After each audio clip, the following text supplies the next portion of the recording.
Tolong ya guys ya, kalau cowok suka minta-minta itu, aduh ampun deh. Ya sekarang lu masih bisa dimintain karena lu kerja di Hong Kong ya kan.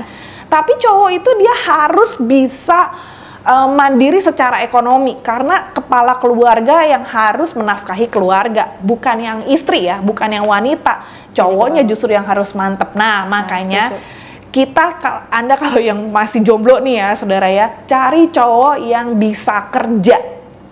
Jangan cowok yang cuman modal, maaf. Okay, let's go. Curhat Kak. Pendeta muda Felicia Sofianti yang kita kenal dan biasa dipanggil Kak Feli telah melayani Tuhan sebagai full-timer sejak tahun 1997. Mulai tahun 1999, beliau mulai Tuhan kirim sebagai utusan misi. Awalnya ke Kuching, Sarawak, Malaysia, kemudian lanjut ke Hong Kong dan Guangzhou.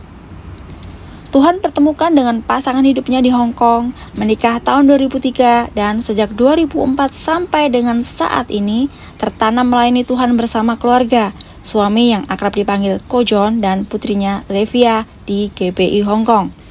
Begitu banyak tugas yang menjadi tanggung jawab pelayanan hambanya ini, mulai dari tugas-tugas administrasi gereja, berkhotbah, mengajar pelayanan musik, memimpin sebagai koordinator Imam Lewi dan tim media, bahkan menjadi mentor dan melahirkan pemuji penyembah.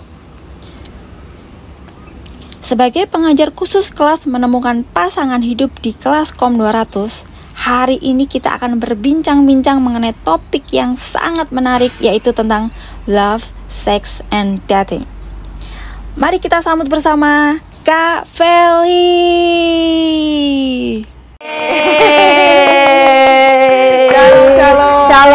Shalom Kak Feli. Shalom. Apa kabarnya hari ini? Puji Tuhan luar biasa. Puji Tuhan, Tuhan Yesus selalu baik dan amat baik. Amin. Amin. Yuk, salam everyone. Kita sapa yang di rumah, yang lagi nonton, lagi ngelihat postingan episode ketiga di Curhat Kak hari ini, yaitu tentang topiknya love, sex, and dating.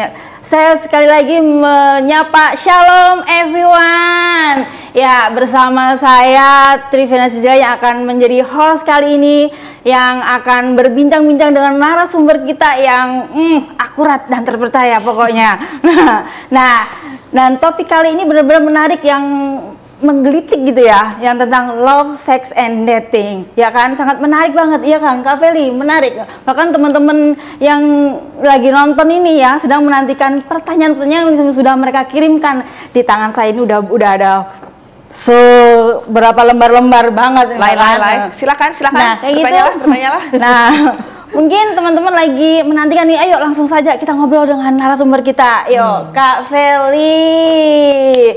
Ya. Shalom sekali lagi. Shalom juga. Nah, gimana? Nah, boleh mungkin menyapa yang di rumah, mungkin tentang profil kita sudah dilihat dari tadi ya, gitu, yang tentang udah menemukan pasangan hidup, bahkan menemukannya di negeri Hong Kong dan menikah dengan Ko John kan. Nah, boleh sedikit cerita nggak tentang ya, gimana sih ketemu pasangan yang menjadi suami itu di negeri Hong Kong ini gitu. Iya, jadi aku ketemunya waktu itu pas lagi aku diutus. Tadi kan sempat diceritakan aku diutus pelayanan misi ke Sarawak, lalu berikutnya ke Hong Kong. Nah, sebenarnya nggak langsung ketemu begitu aku mendarat di Hong Kong langsung langsung ketemu gitu, enggak sih gitu kan. Tapi aku kan sempat balik juga ke Indo, lalu sempat balik lagi ke Hong Kong. Ya, ceritanya panjang lah gitu. Tapi gimana bisa ketemunya? Sebenarnya ketemunya sangat-sangat nggak terprediksi ya. Maksudnya aku tuh nggak berharap bakal ketemu sama pasangan hidupku tuh di Hong Kong gitu. Karena pada waktu itu aku tuh kayak udah sedikit hopeless gitu ya. Maksudnya gini, aku tuh punya cita-cita, ini cita-citaku masa muda dulu. Aku tuh pengen nikahnya tuh umur 25. Oh, iya, kebanyakan orang kayaknya nggak tahu, kayak angkanya kayak ideal banget gitu kan. Nah, 25 gitu. Nah, sedangkan pada saat itu tuh udah lewat dari 25. Jadi 25 itu aku masih nggak jelas nih pasangan hidupku yang mana gitu kan. Masih nggak ada tanda-tanda yang mana. Terus akhirnya sampai aku udah keburu bosen doain gitu. Karena kayak mulai dari 20-an something tuh udah tiap kali ulang tahun, masuk tahun baru, Tuhan pasangan hidupku yang mana gitu ya.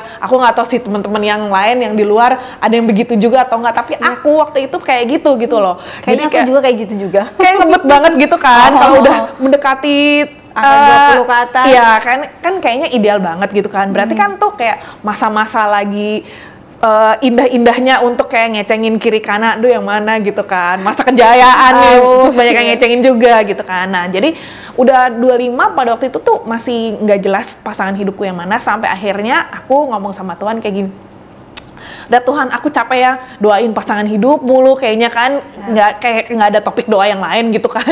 Nah, jadi pada satu titik aku tuh doanya udah berubah. Aku bilang, udah deh aku nggak doain pasangan hidup lagi. Pasangan hidup itu bonus dari Tuhan. Gitu. Pokoknya aku mau all out melayani Tuhan aja. Aku mau sepenuhnya buat Tuhan. Pokoknya abis-abisan buat Tuhan. Masalah pasangan hidup biar Tuhan yang pusing aja. Karena sebelumnya aku yang pusing kan, gitu kan. Betul. Nah akhirnya justru pada saat aku udah nggak terlalu mikirin banget, nggak terlalu ngegumulin, ngedoain banget, pada saat aku all out melayani Tuhan itu, gitu ya. Nah disitulah malah Tuhan ternyata ketemuin, dan ketemunya tuh malah di Hong Kong yang kita tahu ya, di Hong Kong kan cewek semua kebanyakan. Kok tiba-tiba ada cowok satu ini muncul gitu kan. Ya tapi itulah aku percaya cara Tuhan untuk membawa akhirnya aku bisa bersama dengan Ko Jon. Kalau aku seandainya aku bukan sama Ko Jon di tempat ini, nggak mungkin aku bisa selong lasting ini aku melayani Tuhan di Hong Kong gitu. Karena Ko Jon kan memang orang Hong Kong, sehingga dengan demikian aku bisa dengan lebih mudah lah aku tinggal di Hong Kong ini, karena kan ikut suami gitu. Semua rencana Tuhan lah. Ya, berarti gitu. Intinya itu pas lagi menanti jodoh, menjadi pasangan hidup, berserah bukan pasrah. Ya, biar Tuhan bekerja. Iya, bisa dibilang juga seperti itu. Dan nggak usah kebelet banget, kayak fokus hidup kayak nggak ada yang lain gitu. Cuman mikirin pacar aja, cowok mulu. Nih guys, yang kalian tuh ya, yang cuman pikirannya, aduh mana ya, aku pernah ada di fase itu. Dan justru makin kita kebelet kayak begitu, makin nggak ketemu atau ketemu tapi salah-salah. Iya, apalagi juga kan terbaut dengan umur. Kadang kan orang yang mendompeng kita untuk cepat nikah itu, cepat nikah. Ya, apalagi umurnya udah mulai menanjak gitu kan ya. Nah gitu. Ya. Nah, kan tadi kan udah ceritain tentang gimana ketemu Ko Jon. Nah, punya pengalaman nggak sih yang dulu-dulu? Pasti dong pernah muda, yang pernah pacaran. Sekarang kan juga masih gitu. muda sih. Ya muda, saya pun juga masih muda. Padahal di sini pun saya mewakili anak muda-muda di sana loh. Nah, gimana? Ada pengalaman pacaran nggak sih sebelum ketemu Ko Jon gitu? Ada, iya ada. Jujur ada ya, ada dong. Dong. Kayaknya udah keberapa kali nih? Pacar keberapa? Ya, aku hitung dulu ya. Waduh, masih hitung jari kan? Yang beneran jadian ya. Itu nggak dihitung sama yang cowok-cowok yang PDKT yang akhirnya nggak jadi ya.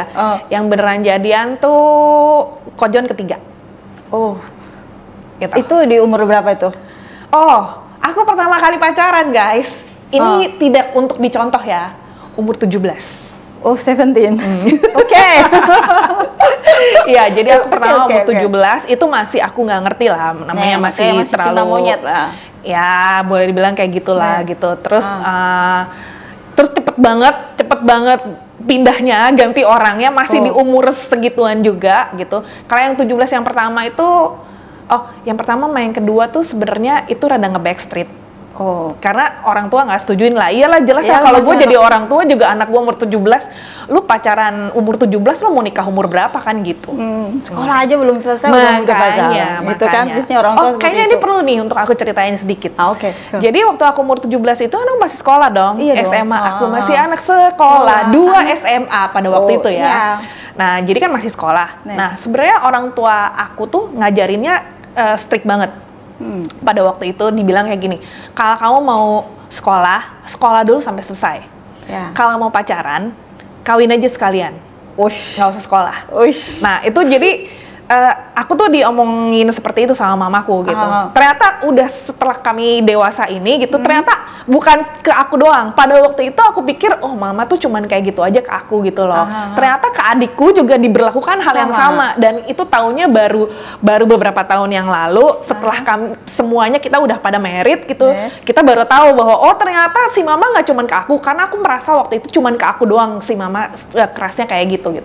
Nah karena aku waktu itu pacaran, nah makanya dibilang kayak gitu. Nah jadi waktu itu aku kepahitan sama orang tuaku gara-gara aku diomongin kayak gitu kan.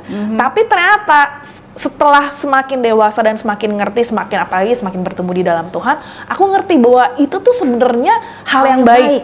Hal yang baik gitu loh. Betul. Karena guys ya, nih perhatiin ya guys ya.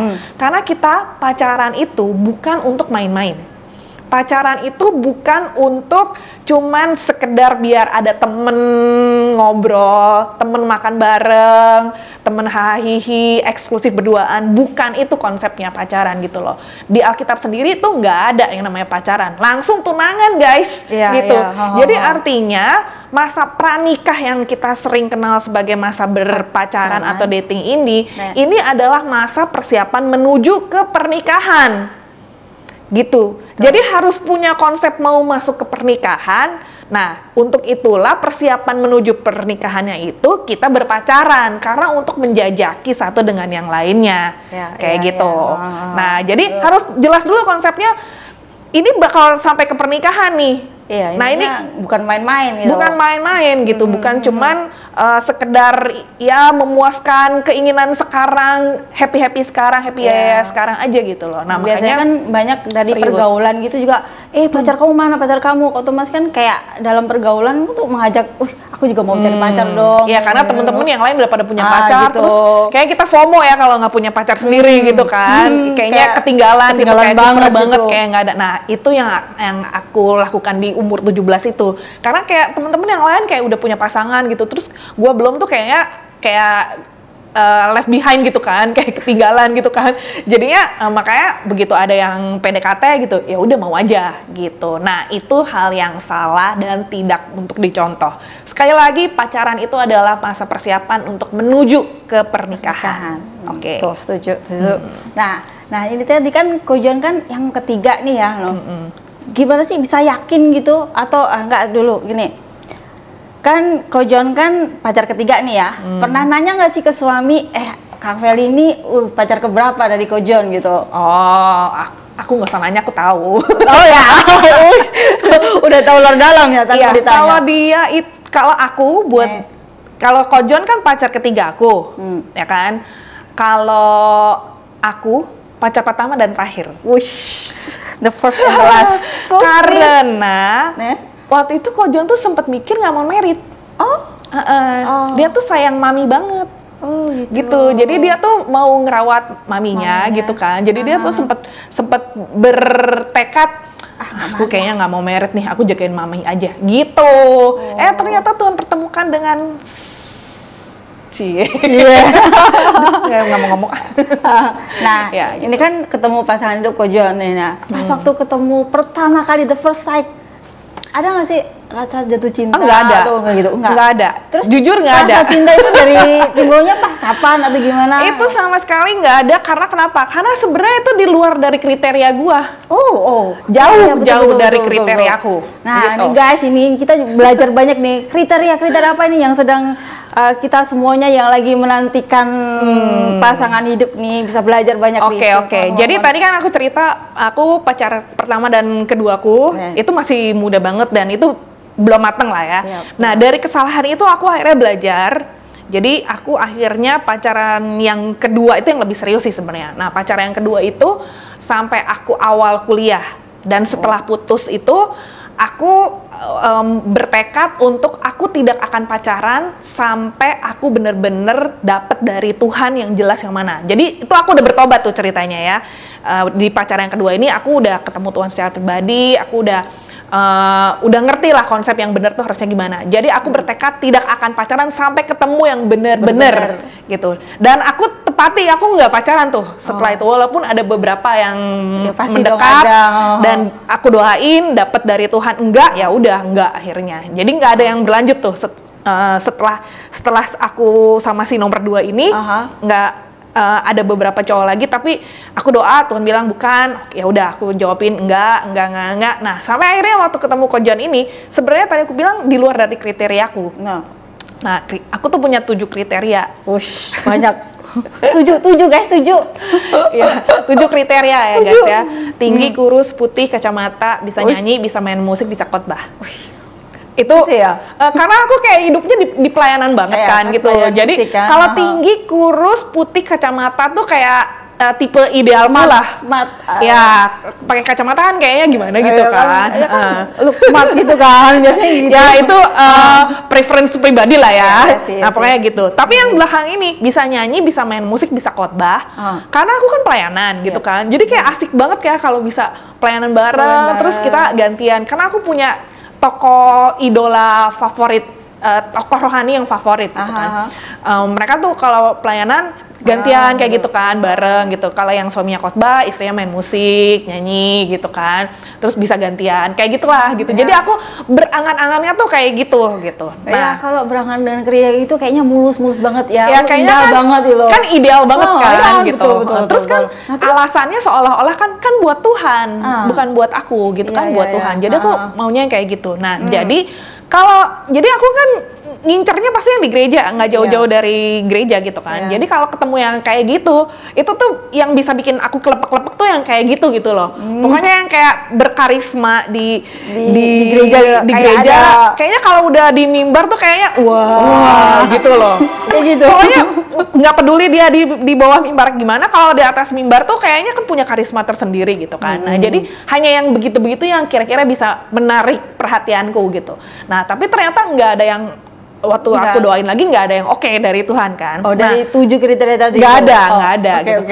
7 kriterianya ada buat aku tapi Tuhan bilang bukan gitu. Dan aku Tuhan itu ajaib guys. Karena aku pernah salah kan, aku nggak mau salah lagi. Jadi aku harus mau dapat approval dari Tuhan untuk bener-bener yang ini gitu. Dan aku mesti mantep baru aku akan melangkah lebih lagi gitu. Nah, waktu ketemu Kojon tadi, pertanyaan kamu kan, aku nggak ada feel sama sekali. Nggak ada. Karena 7 itu nggak masuk semua. Nggak ada tek-tek, nggak ada, gitu, nggak ada sama sekali. Tinggi ya oke lah, lebih tinggi dari aku lah ya. Putihnya oke, kacamatanya oke. Masuk gitu. Kurus nggak masuk dong. Oh iya. Ya. Oke. Abis itu bisa nyanyi, bisa main musik, bisa khotbah. Pada saat itu aku pertama kali ketemu Kojon itu di hari baptisannya Kojon. Jadi dia kan masih bayi rohani banget dong, masih baru brojol banget. Malah aku tuh kenalnya malah maminya dulu. Dulu maminya Kojon tuh aku panggilnya Ci malah. Karena anggota gereja kan gitu kan. Aku manggilnya Ci. Aku pikir anaknya itu masih kecil lah gitu, karena kan waktu itu masih 50-an berapa, aku pikir masih muda lah si Ci Soichan ini gitu kan. Waktu dia bilang anaknya mau datang ke gereja untuk dibaptis, bayanganku masih Sabkeiso lah, masih belasan tahun lah kayak gitu. Ternyata pas datang isi data, ternyata tahun lahirnya sama aku. Bulan lahirnya juga sama. Tapi aku biasa aja biasanya. Biasa aja. Nah, yang naksir dia tuh sebenarnya temen aku, utusan misi yang satu lagi. Gitu. Jadi si temenku ini yang naksir Kojon, yang selalu ngamatin Kojon kalau lagi di gereja gitu. Tadi dia dilawat Tuhan lo, tadi dia nangis lo, tadi dia rebah lo. Pokoknya dia yang cerita kayak gitu-gitu. Aku mah nggak ada feel sama sekali. Nggak ada sama sekali. Nah, tapi aku perquick ya ceritanya. Tapi ya ternyata Kojonnya ada GGA kan ke aku gitu. Tahu kan GGA? Iya, tahu. Tahu ya? Buat yang nggak tahu ya, GGA, getar-getar asmara guys. Ya itu getaran gitu. Iya gitu. Nah, jadi dianya aku berasa lah, cewek-cewek biasanya kan sensi ya soal kalau ada cowok yang PDKT, maksudnya lebih perhatian, bla bla bla, bantuin pelayanan juga kayak gitu. Nah, di situ aku mulai nangkep sinyal-sinyal dari Tuhan, kayaknya ini gitu. Tapi aku kan nggak mau langsung sat-set gimana kan.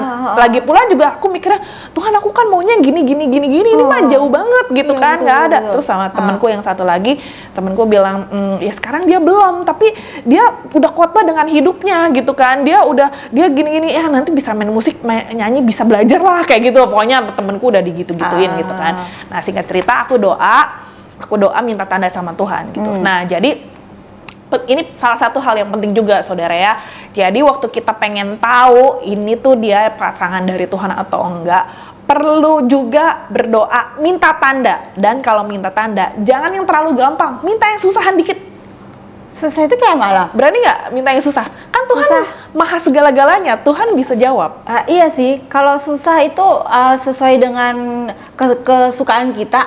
Aku nggak suka orang ini seperti itu. Bisa nggak diuji kayak, bisa nggak orang ini tiba-tiba aku ajak kayak gini, tiba-tiba dia kayak gitu. Oh berarti tanda seperti itu. Masing-masing bisa Punya beda-beda. preferensi Masing-masing sebenarnya. bisa beda-beda. Tapi maksudnya jangan yang terlalu mudah itu kalau kita tahu dia kecenderungannya bakal seperti itu. Ya jangan minta doanya kayak gitu. Misalkan kita hari ini di gereja seragamnya perjamuan kudus nih, putih Ya. hitam. Terus kita berdoanya sama Tuhan, Tuhan kalau dia hari ini pakai Pakai baju baju putih hitam berarti dia jodohku. Itu curang dong, ya kan? Ya, Kita terlalu udah mudah tahu itu. terlalu gampang. Terlalu mudah. Nah, makanya jangan yang terlalu gampang kayak gitu. Ya. Maksudnya kalau emang kita berdoa minta tanda sama Tuhan, berdoa sama Tuhan, Nah. artinya kita siap untuk menerima jawaban doa dari Tuhan. Sekali lagi ya, kalau kita berdoa tanya kan sama Tuhan, ini pasangan hidupku atau bukan, artinya kita juga harus siap dan terbuka menerima jawaban doa dari Tuhan. Jangan maksa maunya kita doa untuk minta Tuhan jawab, Tuhan harus iya ya Tuhan, Tuhan please iya dong, itu namanya doa Memaksa, iya betul, memaksa itu. Jadi artinya terbuka dengan jawaban doa dari Tuhan. Kalau Tuhan bilang enggak, nurut toh sama Tuhan, gitu. Nah kita bisa tahu iya atau enggaknya dari Tuhan kalau kita masih belum peka banget dengar suara Tuhan gimana gitu kan. Nah itu tadi boleh pakai tanda, minta tanda sama Tanda-tanda, Tuhan ya. untuk memantapkan. Iya, meneguhkan. Nah, Oh, iya. ini benar-benar. Nah, kalau aku minta tanda ada tiga tanda yang aku minta dan aku pikir ini tanda yang susah. Yang Apa pertama, aku minta tanda approval dari mamaku yang si susah ini. Oh, yang strict mamaku ini kan tadi. strict banget.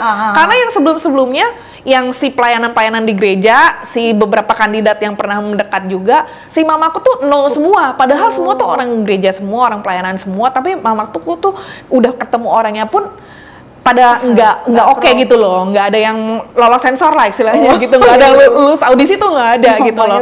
Nah jadi apalagi waktu itu aku posisinya lagi di Hong Kong dan si mamaku kan belum tahu sama sekali tentang keadaan Hongkong orang ini tuh seperti apa dan gimana, belum pernah ketemu. Aku cuman cerita aja pas lagi teleponan, kan waktu itu belum ada kayak belum terlalu kayak video call atau kirim-kiriman foto atau apa kan masih belum Iya, pada belum. zaman itu gitu loh. Jadi aku cuman pas lagi teleponan aku cerita sedikit aja, mah ini kayaknya lagi ada yang PDKT nih gitu kan, orang Hong Kong tapi bisa bahasa Indonesia gini. Pas aku cerita kayak gitu, aku pikir ini kan satu nih ya, ini kalau udah ini Lolos? ini nggak lolos artinya bener-bener nggak akan diterusin ke Yang tanda kedua, yang lain tiga. dong. Ini satunya aja juga udah nggak, dari mamaku aja udah nggak bisa, udah nono lah artinya gitu. Iya. Ternyata pas aku baru cerita kayak gitu, terus mamaku, oh iya puji Tuhan, Vel, langsung lampu hijau dong, gitu. Udah ketemu aja belum orangnya gitu kan. Nah itu yang pertama, wah ini hijau nih. Oke, yang kedua. Satu centang. Terus yang kedua, aku minta yang lebih susah lagi. Lebih susahnya apa? Lebih susahnya, jadi si Kojon tuh waktu itu udah kerja di airport, udah 7 tahun kerja kalau nggak salah, dan nggak pernah naik pangkat. Nah, aku doa sama Tuhan gini, Tuhan kalau emang iya nih, bener nih jodohku yang ini, bikin dia naik pangkat. 7 tahun nggak pernah naik pangkat. Masa aku doain naik pangkat, kan rada hil yang mustahil dong. Iya, betul. Gitu, betul. ini susah nih menurut Susah. aku gitu kan. Nah, ternyata berapa waktu kemudian tuh cepet banget, dia bawa surat dari kantor, tunjukin ke aku gitu. Ini aku dapet surat ini dari kantor. Pas aku buka, jeng gitu kan. Per Januari tahun sekian gitu kan, dia naik Tanda pangkat. kedua. Naik pangkat, iya itu tanda kedua, centang lagi gitu. Oh. Nah udah tanda kedua aku udah tahu nih, kayaknya bercanda nih Tuhan, kayaknya bener nih yang ini gitu kan. Kayaknya ya udah, kayaknya ini. Oke, sekali lagi aku ingatnya gini. Kalau emang iya dari Tuhan, Tuhan tuh bisa bikin percepatan secara rohani. Karena waktu itu kan aku udah pelayanan banget, udah utusan misi bla bla bla gitu kan. Secara rohani pasti aku duluan dong. Iya, duluan. Dan dia kan masih baru banget, baru lahir baru gitu kan. Nah, jadi aku minta percepatan rohani. Tanda percepatan rohaninya apa? Aku minta dia dibaptis Roh Kudus. Karena kan baru baptis air. Iya, aku minta dia baptis Roh Kudus. Nah, itu mah nggak usah ngitung lama-lama. Cepet banget abis aku doa kayak gitu, kita lagi ngumpul di sekre, lagi nggak ada acara apa-apa, cuma lagi PW biasa aja, lagi puja-pujian sama teman-teman, lagi ngumpul-ngumpul. Tuhan lawat, dia baptis Roh Kudus. Udah confirm ketok udah deh, nggak bisa lari lagi. Udah, ini fix 100% ini rencana dari Tuhan. Ini dari Tuhan, gitu. Jadi yakin-yakinnya 100%. Dan terbukti sampai hari ini, tahun ini kami memasuki pernikahan tahun ke 22. Wow, 22. gitu. Puji Tuhan. Nah, ini kita udah denger nih cerita panjang ya, sangat memberkati, sangat menginspirasi tentang tanda-tanda apakah ini dari Tuhan atau enggak. Kita bisa belajar banyak ya guys ya. Nah, ini kan kita lagi ngomongin tentang masa pacaran pranikah nih ini. Boleh nggak sih kita nih ya kayak coba-coba gitu kan, kita kan juga perlu milih-milih nih ya, ada yang datang ini kayak mungkin coba-coba yang ini dulu, coba-coba yang ini dulu kayak gitu. Nah, tadi di awal kan aku udah bilang pacaran itu adalah masa persiapan untuk menuju ke pernikahan. Nah, ya seringkali contoh yang paling sering dipakai tuh pacaran tuh bukan kayak beli sepatu. Oke. Nah, kalau beli sepatu, ya beli sepatu, lihat di toko, oh ada model ini, ada model ini, ada model ini, terus kan dicobain, ya kan? Dicobain, enak nggak gitu. Nah, bukan seperti beli sepatu, nggak perlu sampai dicobain, dijalanin, rasa nggak enak baru dicopotin. Kenapa? Karena kalau sampai putus, itu yang korban tuh hati. Betul. Gitu. Betul. Itu akan ada hati yang terluka. Gitu. Nah, kita mau menghadiri, kecewa. Parah-parahnya nanti bisa kecewanya sama lawan jenis pula. Oh, yang lain mungkin ada. Semua akan kita cap jelek nih. Gara-gara satu cowok, nanti semua cowok kita blacklist. Oh ya, semua laki-laki itu jahat. Nah, kayak gitu kan. Gara-gara apa? Kekecewaan pada satu orang sebetulnya. Nah, jadi kalau buat saranku ya buat temen-temen, pacaran itu bukan buat coba-coba. Tapi kalau mau pengen tahu yang ini gimana, yang ini gimana, bertemanlah seluas-luasnya. Gitu loh. Berteman seluas-luasnya. Oke. Supaya kita bisa punya referensi, si lawan jenis nih cowok-cowok tuh ada yang modelnya kayak gini, ganteng tapi karakternya dodol, misalkan payah nih gitu kan, nggak respect cewek nih, ganteng sih boleh tapi ya ini nono lah, yang ini gini tapi aduh terlalu anak mami, nggak bisa ambil keputusan, aduh capek banget gitu kan. Betul. Nah, kita bisa tahu mana yang paling klik, yang paling cocok dengan kita. Karena kita akan seumur hidup sama orang itu. Dan yang paling penting adalah soal value gitu loh. Kita harus se-value gitu loh. Bukan sama plek-ketiplek ya. Kita nggak mungkin ada dua kepala yang sama, dua orang yang sama gitu. Tapi paling nggak secara nilai. Makanya yang paling mendasari buat kita nih khususnya ya, buat kita anak-anak Tuhan, kita ya guys ya, anak-anak Tuhan, jangan sampai salah pilih pasangan hidup. Ingat ayat yang jadi patokan kita. Mungkin kita bisa buka aja dari 2 Korintus 6 ayat 14. Sisil boleh tolong bacakan? Begini firman Tuhan, janganlah kamu merupakan pasangan yang tidak seimbang dengan orang-orang yang tak percaya. Sebab persamaan apakah terdapat antara kebenaran dan kedurhakaan, atau bagaimanakah terang dapat bersatu dengan gelap? Jadi ini patokan yang buat kita anak-anak Tuhan yang tidak boleh diganggu-gugat. Patokan yang tidak boleh diganggu-gugat adalah harus sama-sama seiman, percaya kepada Tuhan Yesus. Betul. Ya. Amen. Jadi harus menjadi pasangan yang sama-sama dalam terang. Ya, yaitu seiman dengan percaya dengan Tuhan Yesus. Nah, kalau udah nggak di dalam Tuhan, ya udah temen aja gitu loh. Iya, nggak usah terlalu panjang kamu mau bergumul, mau berdoa, daripada kamu doain satu orang yang masih gazebo gitu kan. Mendingan kamu doanya buat yang jiwa-jiwa yang lain deh. Maksudnya gini loh, kalau kamu memang mau doain orangnya untuk dia, kalau tidak seiman ya maksudnya ya. Kalau tidak seiman, saranku mendingan udah nggak usah didoain panjang lebar, jadi pasangan hidupmu. Gitu. Daripada kamu capek gitu loh. Ya kan ada yang gini, Kak nanti kan aku bisa membawa dia percaya, gitu kan. Masalahnya yang membawa tuh siapa? Kamu yang dibawa dia, apa dia yang dibawa sama kamu? Nah itu dia. Itu kan akan kuat-kuatan tuh, ya kan? Iya betul. Nah jadi sebaiknya daripada kamu jangan mencobai diri sendiri lah gitu kan. Daripada mendingan udah yang lebih pasti-pasti aja. Karena gini loh, ini kan tujuannya ke pernikahan. Di dalam pernikahan tuh nanti banyak masalah yang akan kita hadapi gitu loh. Kalau kita nggak ada Tuhan yang menjadi kepala kita, yang mempersatukan kita, ini Tuhan yang menjadi leader kita di dalam pernikahan itu, ini bahaya nih. Karena dalam pernikahan tuh harus Tuhan Yesus sebagai kepalanya. Nah, kita ini berpayung Tuhan Yesus yang menjadi leadernya gitu loh. Kalau kita sama-sama seiman, sama-sama anak Tuhan, kita ada cekcok, ada masalah apapun juga gitu kan, kita bawa ke hadapan Tuhan, ya nggak menjamin bahwa 100% pernikahan yang di dalam Tuhan pun akan mulus-mulus aja, karena masalah masih tetap ada dong ya kan. Pasti. Nah, tapi namanya hidup. namanya juga hidup. Nah, tapi paling tidak kita bisa menghindari masalah yang seharusnya tidak muncul di dalam hubungan itu gitu. Jadi saranku kalau tidak seiman sudahlah, berteman aja biasa, bukan untuk dijadiin pacar. Betul, setuju. Gitu. Nah, kan ini kan pertanyaan dari teman-teman nih ya. Tadi kan udah dijelaskan, bisa lebih jelas lagi kan, Kak, boleh nggak TTM-an atau hubungan tanpa status? Banyak kan yang terjadi sekarang nih di anak-anak muda zaman sekarang nih, kebanyakan hubungan tanpa status. Ini gimana sih, Kak? Tadi sebut TTM tuh teman mungkin tapi mesra, gitu loh. Teman tapi mesra. Mesranya sampai sejauh mana? Tergantung kan. Mesra sejauh mana? Karena gini loh, ada orang yang memang geeran, gampang kelepek-kelepek, gampang jatuh cinta kan. Ada tipe model begitu. Kenapa bisa seperti itu? Mungkin kurang kasih sayang.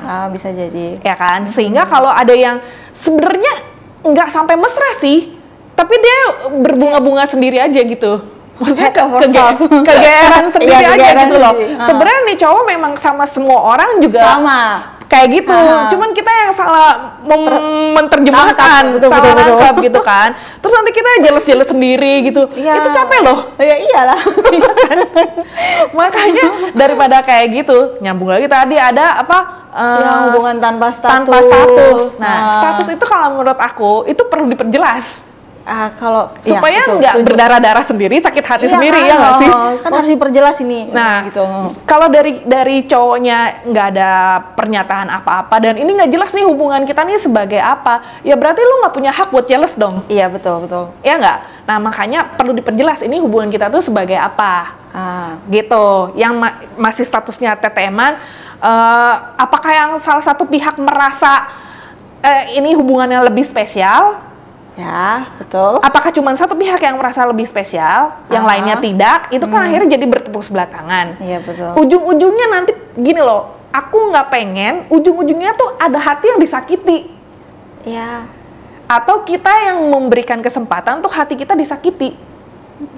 Kalau hubungannya tanpa status yang jelas. Iya, itu sangat menyakitkan sih kalau tanpa status, tanpa kepastian makanya, gitu kan. Apalagi cowoknya misalnya kita ini kan dari pihak cewek ya, kita pihak ceweknya kita udah nganggepnya ini tuh udah over, ya, udah lebih dari sekedar teman karena kemesraan itu teman tapi mesra, kita merasa oh kayaknya perhatian banget, semua jadwalnya dia kita tahu, kita juga kasih tahu jadwal kita semuanya detail-detailnya gitu kan. Tapi ini nggak ada status, ya kita merasa ini udah mesra banget nih hubungannya, tanya udah makan belum, bla bla bla kayak gitu. Terus kita merasa ada satu ikatan yang khusus kayak gitu kan. Tapi sebenarnya yang sananya sebenarnya ya cuman seneng aja ada temen di luar negeri nih istilahnya gitu kan. Apalagi nanti kalau sampai ujung-ujungnya satu nggak ada status.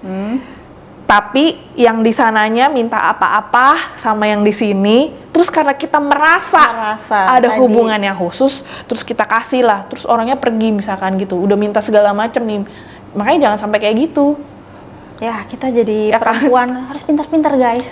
Iya kan, apalagi kan kita kalian yang kerja di Hong Kong dianggapnya oh banyak duit betul, gitu. Terus nanti ya bla bla bla lah, minta dikirimin ini itu, aduh. Tolong ya guys ya, kalau cowok suka minta-minta itu, aduh ampun deh. Ya sekarang lu masih bisa dimintain karena lu kerja di Hong Kong ya kan.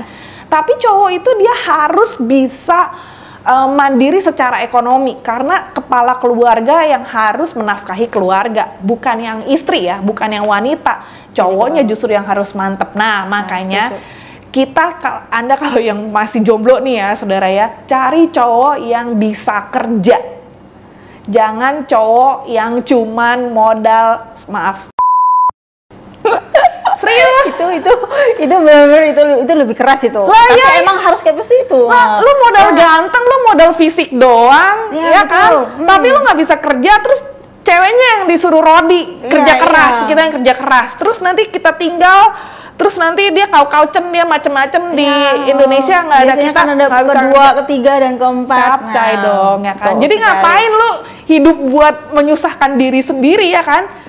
Nih, akan masih mendingan lu hidup single tapi happy daripada lu punya keluarga tapi suami lu nggak bisa diandelin, capek banget. Ya kan? Kita bisa belajar nih ya untuk diri sendiri nih ya.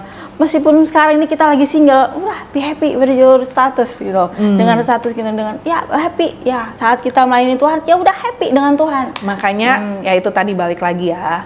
Jangan jadikan pacaran itu sebagai ajang main-main, coba-coba. Betul. Gitu. Nah, dengerin guys, dengerin. Jaga hatimu dari sakit hati, broken heart, patah hati. Aduh, patah hati tuh nggak enak rasanya loh. Ya. Ada sebuah eksperimen tuh, kadang orang perlu ngerasain apa namanya kecewa, sakit hati. Itu gimana sih Kak? Maksudnya, oke lah kamu biarlah coba-coba, intinya seperti itu. Supaya nanti kamu bisa belajar nih, kamu bisa tadi kan seperti dari untuk menentukan kriteria pasang hidup dari yang pertama, kedua, dan ketiga. Nah itu bisa kan menjadikan pelajaran untuk proses kita, untuk kita boleh lebih baik lagi, untuk bisa lebih peka lagi. Ini dari Tuhan atau segala macam kayak gitu. Misalnya kadang kalau kita ada teman nih ya, anaknya ini kalau dibilangin susah gitu misalnya, udah dikasih tahu seperti ini gitu, tapi dia tetap aja mau. Terus kita maksudnya mau coba-coba pacaran, dijalanin aja gitu. Kan kalau nggak nyoba kan nggak tahu rasanya gimana. Misalnya kan seperti itu kan. Nah seperti itu gimana itu? Aku ada juga pengalaman gini. Jadi si ceweknya nggak pernah pacaran. Terus ada cowok yang PDKT sama dia. Iya. Udah pacaran 7 kali. Oke. Nah, terus si cowok yang pacaran 7 kali ini deketin si cewek ini kan. Nah, si ceweknya belum pernah pacaran. Ceweknya belum eksperimen sama sekali. Nah, belum pernah pacaran itu, begitu ada yang deketin, ini pertama kalinya ada cowok yang deketin dia dan dia suka. Pasti dia nggak suka pun pasti seneng ada yang deketin. Iya nggak?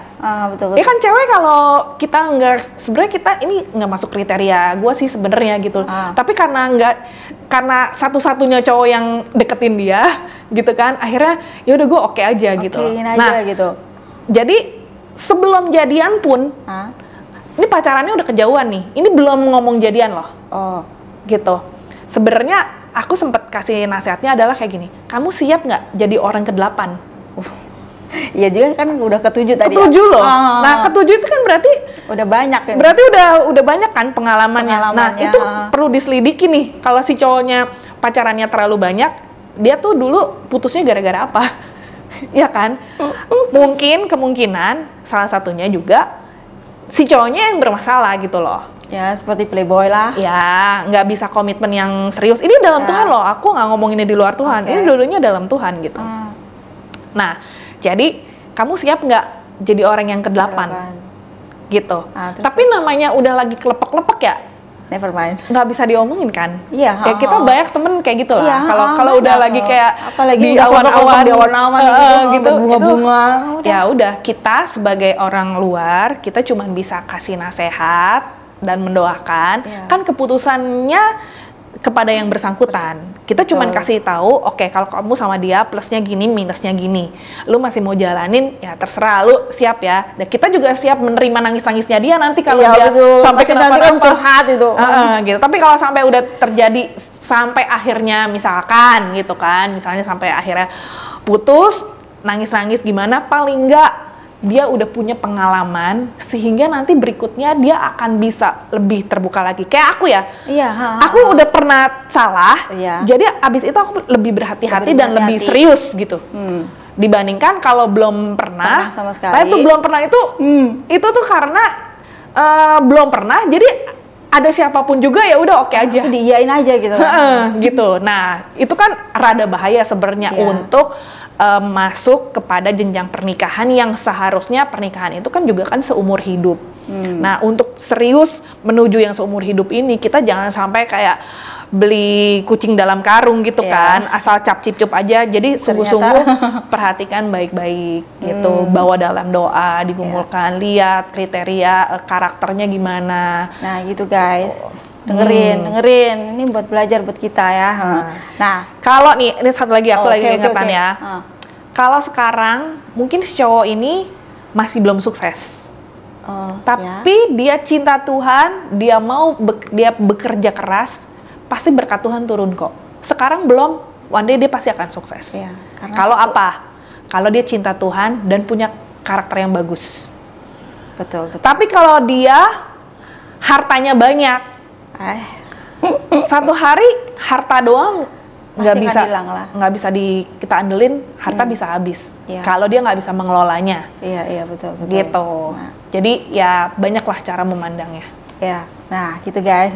Nah ini kan kita udah belajar banyak nih tentang ini semua. Nah tentang hubungan satu tentang pacaran lah. Kalau misalnya kalau kita lagi pacaran nih, terus tiba-tiba kan kita mau keseriusan nih ke pernikahan, terus tiba-tiba kita kenalin ke orang tua nggak setuju. Nah itu dia. Makanya jangan jadian dulu baru minta restu sama orang tua. Wah itu guys, pertama itu kayak gitu, jangan jadian dulu. Kebalik. Iya kan? Maksudnya jangan kamu udah keburu melangkahnya udah jauh nih, udah pacarannya udah parah lagi, udah kemana-mana, udah segala macem, baru minta sama orang tuanya. Yang paling baik adalah sebelum memulai hubungan, bawa dulu dalam doa. Sebelum memulai hubungan ya, sebelum jadian, bawa dalam doa. Setuju. Waktu membawa dalam doa itu, orang yang paling kenal kita adalah orang tua. Karena itu restu dari orang tua itu penting. Dalam kasus aku jadiin orang tua tuh patokan banget. Karena orang tua yang sangat mengenal kita.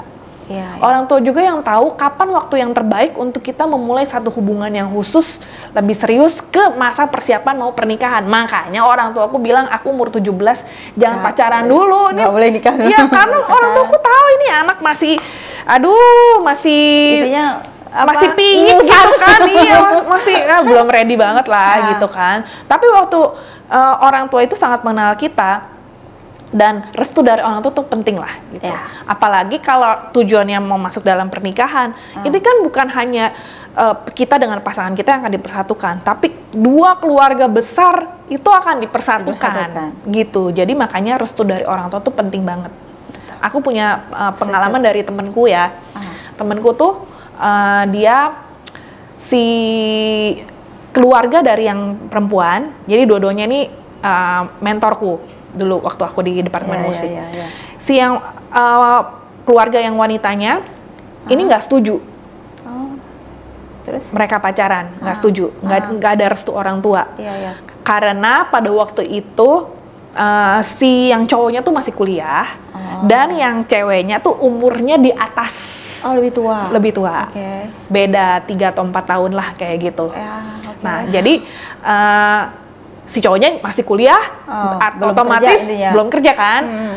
Ya walaupun suka di kampus suka bantuin jadi asdos gitu kan, asisten dosen gitu. Tapi kan ya masih anak kuliah lah istilahnya gitu. Dan nggak disetujuin karena faktor usia juga.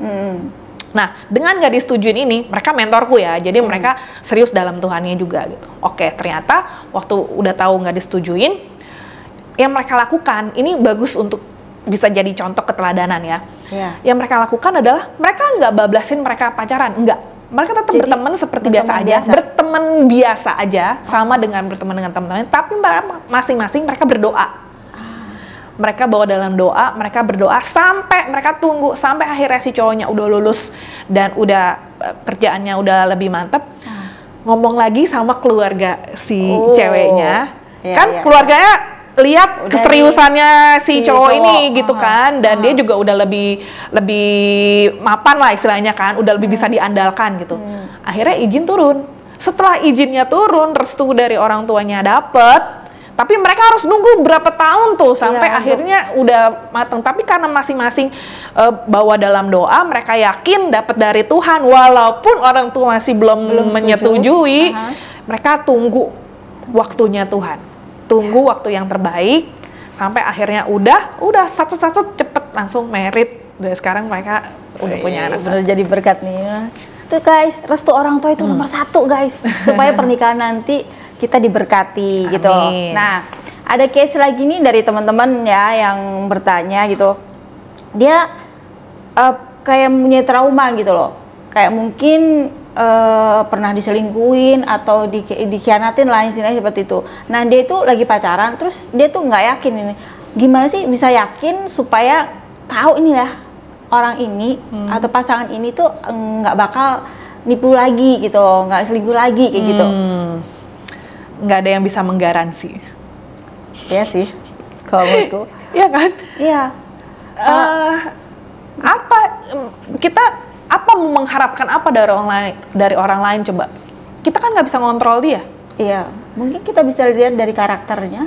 Nah, makanya sebelum jadian itu mengenal dulu. Nah, makanya itu ya, sebenarnya muter-muternya dari tadi tuh sebenarnya sebelum jadian itu bener-bener kenali, dapet sign pasti dulu dari Tuhan. Kalau mau yang terbaik ya, kalau mau dapet yang terbaik dari Tuhan, kita tunggu waktunya Tuhan, biarkan dia bekerja dengan caranya, maka Tuhan akan kirim orang yang tepat, yang terbaik buat kita. Ya, betul. Jadi orangnya dari Tuhan, waktunya dari Tuhan, caranya dari Tuhan. Nah, kalau kita udah dapetnya udah seperti itu, kan yakin nih ini dari Tuhan. Iya, kayak aku begitu, aku yakin ini dari Tuhan. Kita akan menaruh kepercayaan. Kita percaya kepada Tuhan, Tuhan kasih yang terbaik, dan kita percaya kepada si calon pasangan kita. Yep. Kan dua-duanya harus yakin dong. Iya, betul. Kalau dua-duanya udah nggak ada keyakinan ini, nah berarti mungkin dasarnya, fondasinya waktu mengawali mungkin belum sekuat itu. Makanya tidak ada kepercayaan, apalagi kalau dulunya pernah tersakiti, punya pengalaman yang jelek. Iya. Nah, berarti ini perlu berdamai dulu nih dari kekecewaan masa lalunya, trauma masa lalunya ini perlu diberesin dulu, sehingga dia punya kepercayaan kepada si pasangannya yang sekarang ini, gitu. Ya, betul. Nah, jadi menjawab pertanyaan tadi, traumanya mesti diberesin. Beresin dulu traumanya supaya orangnya ganti 10 kali pun kalau traumanya belum beres, dia akan terulang lagi. Terbayang-bayang juga gitu. Kan iya, terus mengikuti. Belum move on kan? Aduh, nanti jangan-jangan gue pacaran sama ini, ntar dia selingkuh lagi. Terus kita jadinya hubungannya toksik. Iya, kayak Parno dong.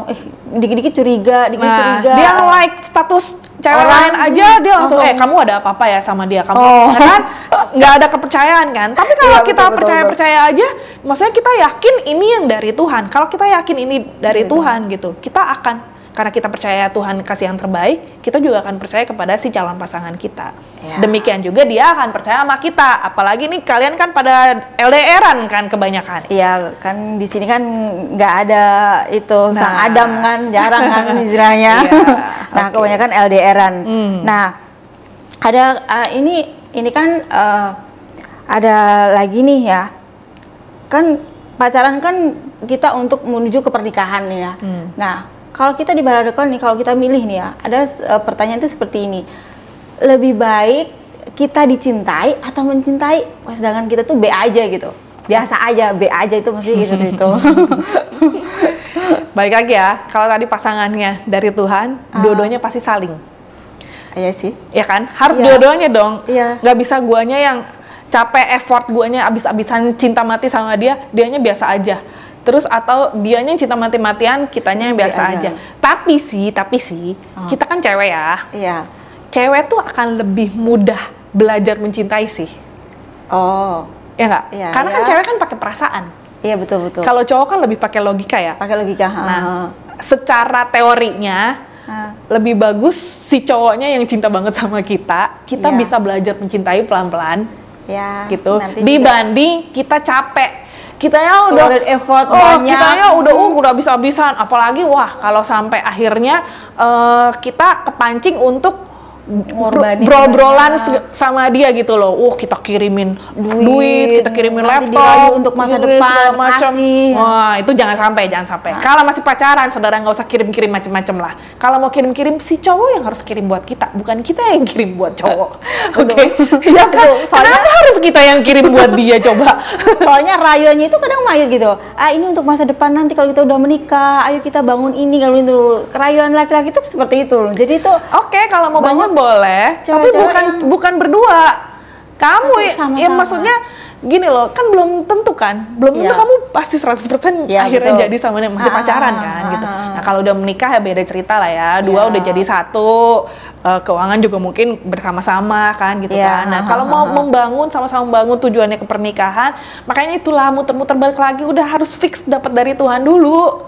Iya, Gitu. betul. Jangan asal cap cipcup, kembang kuncup, asal ada yang kuncup. mau ya udah gitu. asal Ya, jadi, caplok gitu. Nah, kalau udah dari Tuhan sign-nya semuanya udah oke, clear, dua-duanya harus saling. Karena nggak bisa kalau cuman salah satu pihak aja yang cinta banget, level cintanya sampai mentok gitu. Terus yang satunya biasa aja, ini kan nggak ada salingnya gitu. Iya, Namanya iya, pencinta itu kan saling. Saling memberi, ya kan? Take and saling give. take and give. Nggak cuman satu pihak aja. Iya. Gitu. Nah, kan kita kan di sini kan banyak ini orang-orang tua yang mempunyai anak nih ya di Indonesia gitu loh. Dan kita punya anak ini, dia lagi pacaran nih ya sama yang beda agama gitu. Terus tiba-tiba accident hamil duluan gitu. Terus si laki-laki ini kalau mau tanggung jawab maksudnya itu maunya si perempuan ini ikut ke agamanya si laki-laki gitu. Itu gimana itu? Ya banyak ini nih kayak begini. Betul. Aduh, tapi ya udah terlanjur kan? Iya. Kalau udah terlanjur, ini kan udah terlanjur ya nggak bisa dihindari kan? Iya. Tadi kan kasusnya orang tuanya Orang yang di tua, sini. di sini Jadi kan? orang tuanya yang udah mengerti kebenaran, anaknya belum terlalu atau udah dalam Tuhan juga, tapi ya masih setengah-setengah. Pergaulan kan Ya, biasanya. karena pergaulan juga. Kalau udah terlanjur kayak begitu, tips yang pertama, sebagai orang tua, terima anakmu apa adanya. Oke. Dengerin guys, dengerin Ya. orang tua yang lagi Buat ngalamin. orang tua, kalau sampai terjadi anakmu hamil di luar nikah, jangan dimarahin. Buka dua tangan, dia pasti udah malu banget itu. Dia tahu dia salah pasti.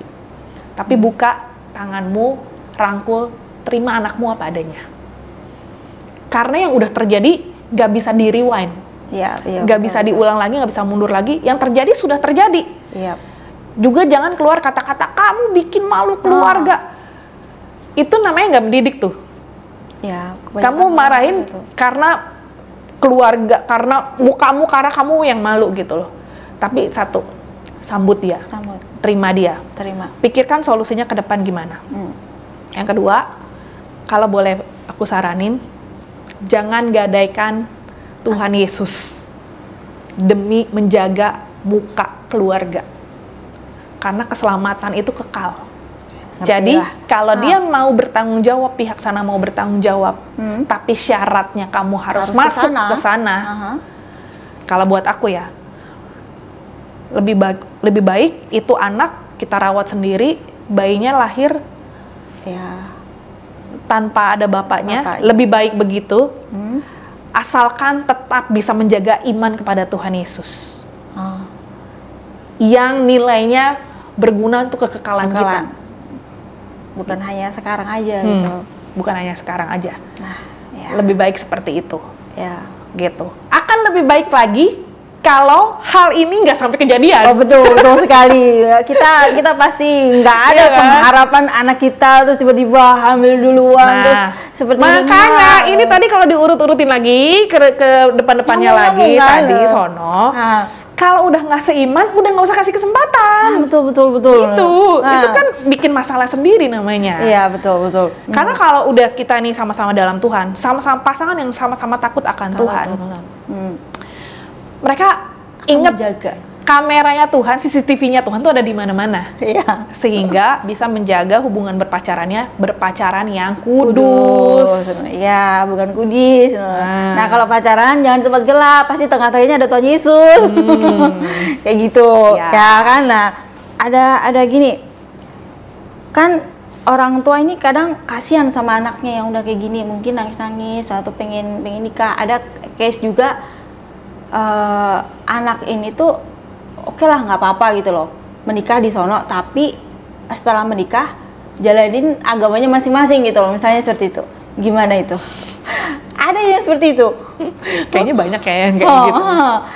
Ya kayak yalah kamu, ya udahlah kita nikah supaya dapat surat nikah itu tadi untuk akte anak kan, bisa keluar aktenya gitu, biasanya dari pemerintah seperti itu. Nah tiba-tiba ya udah, nah, abis kamu jalanin aja agamamu, aku agamaku gitu kalau sudah nikah. Kan kalau kayak gitu jadi salahnya jadi makin banyak kan. Tadi udah salah married by accident. Ya maksudnya udah menikah, udah terjadi percabulan lah, itu udah ya kan. Dosanya udah itu satu. Kedua, kalau masih tetap mau dilanjutin supaya menjaga nama baik keluarga atau supaya ada status yang lebih jelas, berarti kan terpaksa menikah. Tapi pernikahan ini kita ngomong Indonesia kan? Iya, betul. Pernikahan di Indonesia itu kan harus satu agama. Iya, satu. Artinya dia harus salah satu harus nyebrang. Iya, ya kan? Iya. Itu kedua kesalahannya. Oke. Ya. Ketiga, ntar nyambung lagi nih. Udah maksain ini nyebrang ke sono, tapi terus ntar nyebrang balik lagi. Ya walaupun Tuhan bisa ampuni lah, tapi udahlah ya, daripada banyak kesalahan kita jadi dosanya jadi bertambah-tambah, sumber dosa yang awalnya bisa dihindarilah. Ya, itu. Sumber dosanya apa? Tadi. Memberikan kesempatan untuk yang tidak seiman, gitu. Kedua, kalaupun terjadi, nih sekarang nih merambah ke poin yang berikutnya ya.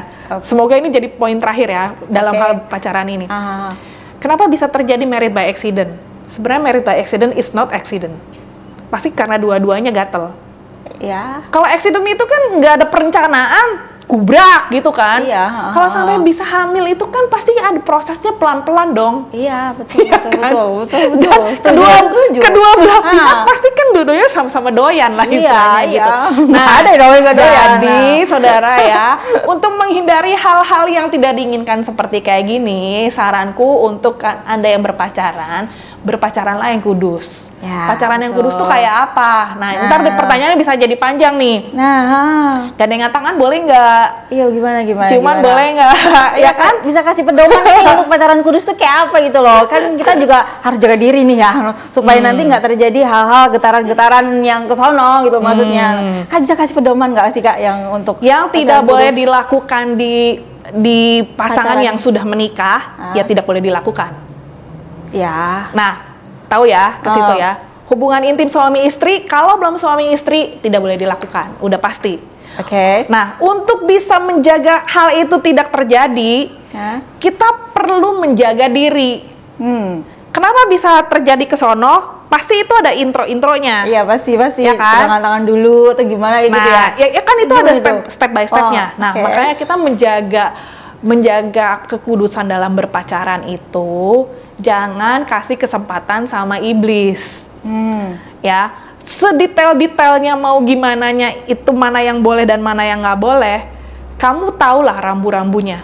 Mana yang private banget dari bagian tubuhmu, yang tidak boleh disentuh orang lain, jangan kamu kasih itu untuk disentuh orang lain dong tentunya. Patokan kudusnya tuh di situ. Iya. Contoh, tangan. Tangan itu siapapun bisa sentuh tanganmu toh. Jabatan ya kan, salaman. Jabatan tangan masih oke dong berarti. Berarti pegangan tangan masih oke. Tangan lo ya. Mau nyebrang lagi, apalagi mau nyebrang ya kan, masih oke. Tapi biasanya lagi pegangan tangan pun juga ada getaran-getaran. Nah, makanya mesti kontrolnya sampai mana nih? Jangan sampai kamu kasih kesempatan abis dari tangan terus merambah ke daerah yang lain yang terlarang. Pundak, rangkul, misalnya kayak gitu. Nah, ya kan makin banyak daerah yang tersentuh itu makin udah di luar daerah kekuasaan dong. Iya, betul. Ya kan? Ya. Patokannya gitu. Daerah mana yang kamu nggak akan izinkan orang lain sentuh karena itu bagian private dari tubuhmu. Nah, artinya itu pacarmu pun nggak boleh sentuh itu. Oke. Ngerti ya? Iya, ngerti. Nah, oke. Ada pertanyaan nggak soal ini? Oke, gini, misalnya kan cuma pegangan tangan doang, kan cuma gini doang, masa sih nggak boleh? Kalau ada cowoknya lagi ngelayu kayak gitu, kita harus bersikap tegas. Pegangan tangan boleh, oke, pegangan tangan, karena semua orang juga boleh pegang tangan kita. Oke. Jangan ringan kan, boleh kan? Nah, tapi kalau udah tangannya akhirnya bergerak ke area yang lain, Iya kan, apalagi di tempat-tempat yang tertutup. Intinya gini nih ya, kalau kamu melakukan sesuatu yang kamu tidak bangga kamu cerita sama orang lain. Oh, ya. Ulang ya. Iya, oke. Kalau kamu melakukan sesuatu yang kamu tidak bangga cerita sama orang lain, artinya kamu lagi melakukan sesuatu yang tertutup, yang terselubung, yang harusnya nggak boleh. Oke. Kamu gandengan sama pacarmu, kamu cerita sama temenmu, aku dong nyebrang digandeng tanganku. Kamu bangga cerita itu kan? Ya, ya, oke. Ya, lumayan happy dong. Ya kan kamu akan cerita ada, gue dong digandeng. Ya kan kayak, aku dong, aku mau duduk kursinya diiniin, disiain. Mau masuk ke mobil dibukain. Kita akan bangga cerita kayak gitu kan? Ya. Tapi waktu cowokmu, kamu kasih kesempatan megang daerah yang lain, yang pribadi, misalkan, gitu kan? Apakah kamu akan dengan bangga cerita sama temenmu? Tadi dong bagian siniku dipegang sama cowokku. Kamu pasti malu cerita itu. Malu. Nah, apalagi artinya itu udah melanggar. Apalagi, ya kan? Apalagi kita anak Tuhan, terus tiba-tiba masa kita bangga gitu? Nah, nggak. Artinya itu udah batas, nyebrang garis batas. betul. Gitu. Udah pokoknya patokannya itu dulu. Oke. Nah, sekarang cium. Cium daerah mana yang masih bisa dicium? Oke, kamu ulang tahun setahun sekali kamu dicium kening masih boleh lah. Tapi kalau kamu kasih bagianmu yang lain yang dicium yang lebih pribadi, apalagi terpengaruh sama drakor gitu kan, begitu jadian langsung ya kan? Ceplok gitu ya maksudnya. Nah, itulah yang akan membuat pintu gerbangnya terbuka sehingga akhirnya mengizinkan pergerakan ke daerah yang lain. betul. Gitu loh. Jadi harus trik ini loh. Kalau udah sampai sini, kalau emang udah ya udah batas, jangan melanggar batas gitu. Iya. Nah, misalnya sebenarnya bisa kok dijaga gitu loh. Tadi kan cium kening nih, kalau cium pipi gimana? Oke nggak? Kita kalau ketemu sama ibu-ibu, cipika-cipiku ya? Oh iya ya. Ya kan di tempat umum. Iya betul. Nah kuncinya itu juga di tempat umum, di tempat yang rame-rame, ya nggak apa-apa. Kan ada keterbukaan. Nah tapi kalau udah tertutup, udah cuman berduaan doang di ruangan tertutup, udah gitu gelap-gelapan. Ya udah itu. Nah hati-hati. Nah itu makanya jangan buka celah. Oke, kayaknya ini perbincangan kita bisa nggak selesai ya. Aku tutup dengan satu ilustrasi ya. Oke. Ini penting guys, ini penting. Khususnya untuk menjaga kekudusan di dalam kita berpacaran. Mungkin kalau yang di sini udah pernah dengar ya. Ilustrasi si monyet. Ingat nggak? Nggak. Yang gimana? Oke, jadi gini. Jadi ceritanya, namanya ilustrasi ya. Ada seekor monyet. Monyetnya itu dia bisa pinter dia, bisa ngerti omongan kita. Nah, majikannya si monyet ini kasih si monyet pisang satu sisir. Ya, pisang satu sisir. Majikannya mau pergi. Majikannya bilang sama monyetnya, nyet, ini pisang satu sisir, kamu jaga baik-baik ya. Jangan dimakan. Oke. Pesannya adalah jangan dimakan.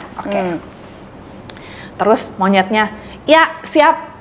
Gitu kan, jangan dimakan. Nah, majikannya pergi. Namanya monyet kan suka makan pisang ya? Iya, favorit. Dia jagain tuh pisang, dia inget-inget majikannya bilang jangan dimakan. Terus monyetnya kan pinter ya.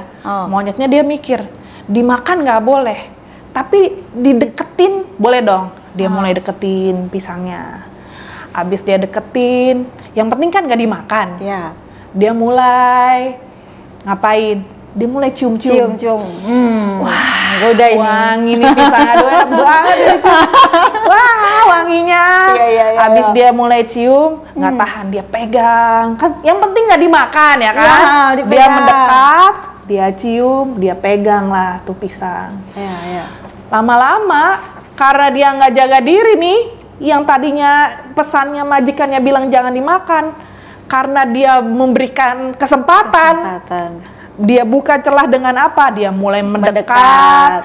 Dia cium-cium, dia pegang-pegang, akhirnya bisa ditebak, amblas tuh pisang. Cowel lah. Nah, pelajarannya adalah kalau nggak kepengen dimakan, jauhin, gitu. Jangan kasih kesempatan untuk apa? Mendekat, oke, masih bisa jaga nih kalau deket masih doang. bisa jaga. Jangan kasih kesempatan next step berikutnya, kecium, kepegang, akhirnya amblas. Gitu. Nah, jadi jaga kekudusan dalam berpacaran supaya tidak terjadi hal-hal yang tidak diinginkan sebelum waktunya. Oke, karena ini belum ngomong soal seks ya. Karena betul. kita harus jaga sungguh-sungguh kekudusan di dalam pernikahan kita di soal seksnya juga. Gitu. Oke. Nah, ini kan tadi udah dari pedoman ya, kan ada pesan-pesan nggak sih untuk teman-teman yang di luar sana yang sekarang nih lagi menanti-nantikan untuk pasangan hidup nih. Nah, seperti yang sudah dijelaskan dari banyak obrolan dari awal sampai akhir ini ya, yang di session Love and Dating kali ini. Nah, ada pesan nggak yang bisa disampaikan untuk juga dikasih triksnya juga mungkin kayak gitu? Ya, jadi untuk menutup pesan-pesan buat teman-teman yang sedang bergumul untuk pasangan hidupnya, untuk menemukan calon pasangan hidupnya, yang pertama, pilihlah yang seiman. Itu udah pasti nomor 1. Kalau tidak seiman, coret. Oke, kalau tidak seiman, coret. Udah, nggak usah banyak titik-titik pergumulan dan lain-lain, alasan macam-macam. Udah, pokoknya kalau mau dapat yang terbaik dari Tuhan, minta doa sama Tuhan sungguh-sungguh, pilih yang seiman. 1. Lalu yang kedua, bahwa dalam doa udah seiman pun masih banyak hal-hal yang perlu kita perhatikan ya. Jadi ingat konsepnya bahwa pacaran itu harus punya satu tujuan untuk masuk ke dalam pernikahan. Itulah sebabnya kita nggak main-main di dalam berpacaran ini. Doa sungguh-sungguh, minta tanda kalau perlu dari Tuhan supaya kita yakin bahwa ini adalah pasangan hidup yang terbaik yang Tuhan kasih. Kuncinya adalah kita tahu si calon pasangan ini adalah yang terbaik atau bukan buat kita dari Tuhan adalah kalau hidupmu bertambah baik gara-gara kamu berhubungan sama dia, itu boleh dijadikan salah satu tanda. Tapi kalau hidupmu malah jadi tambah nggak bener gara-gara kamu pacaran sama dia, artinya perlu question mark, tanda tanya, jangan-jangan red flag nih, gitu. Lalu hindari juga pacaran yang toksik ya, pacaran yang akhirnya membuat kamu tertekan, kamu nggak bisa free, kamu nggak bisa jadi dirimu apa adanya gitu ya. Justru dalam masa berpacaran itu tampillah apa adanya supaya masing-masing bisa saling menerima. Jangan sampai nanti udah masuk pernikahan baru kaget-kaget, ya ampun ternyata dia karakternya kayak gini gitu ya. Tapi waktu dalam masa berpacaran itulah justru kita terbuka satu dengan yang lainnya supaya dia tahu nih gue nih jeleknya kayak gini. Jangan cuma tunjukin bagusnya aja, tapi tunjukin juga aja apa adanya. Jeleknya kamu, apa adanya kamu, dia bisa terima atau enggak. Supaya tidak ada akhirnya saling menuntut. Tentunya dalam masa berpacaran ini, dua-duanya sama-sama menuju ke arah kesempurnaan. Artinya jelekmu nggak dipelihara begitu terus jadiin alasan, ya gue emang dari dulu orangnya begini. Enggak, tapi untuk sama-sama belajar, yang tadinya kurang sabar, belajar lebih sabar. Yang tadinya kurang lemah lembut, belajar lebih lemah lembut. Intinya, kalau kita Tuhan pertemukan pasangan yang terbaik dari Tuhan, kita akan bertumbuh semakin baik, lebih lagi dan lebih lagi. Dapatkan pasangan yang dari Tuhan orangnya, lalu dengan caranya Tuhan, dan nantikan dalam waktunya Tuhan. Tuhan berkati. Ya, gimana guys yang lagi nonton ini, dapat inspirasi, dapat berkat. Nah ini obrolan kita tentang love and dating ya. Dan akan dilanjutkan ke part 2 yaitu tentang seksnya. Ini kasusnya lebih menarik lagi nih ya, supaya teman-teman yang sudah mengirimkan pertanyaan-pertanyaan, kuis-kuis yang ingin diketahui gimana sih, boleh nggak sih, atau gimana sih caranya tentang seks ya. Nah, akan lanjut di stay tune di part 2. Nah, untuk teman-teman yang mungkin ada pertanyaan seputar pacaran dan cinta yang belum, mungkin tiba-tiba muncul nih pertanyaan apa yang perlu ditanyain. Nah, bisa tulis di kolom komentar ya. Nanti dari narasumber kita mungkin akan sebisanya untuk menjawab ya. Nah, gitu aja, sampai jumpa di part 2. Dadah, Tuhan berkati.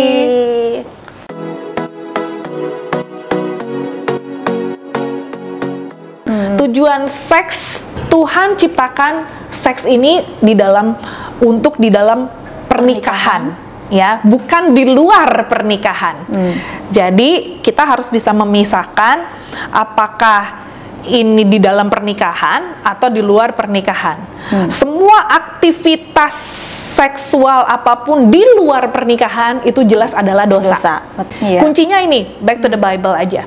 Gitu. Makanya kita jangan isi otak kita, pikiran kita, alam bawah sadar kita dengan memandang hal-hal yang tidak seharusnya dipandang.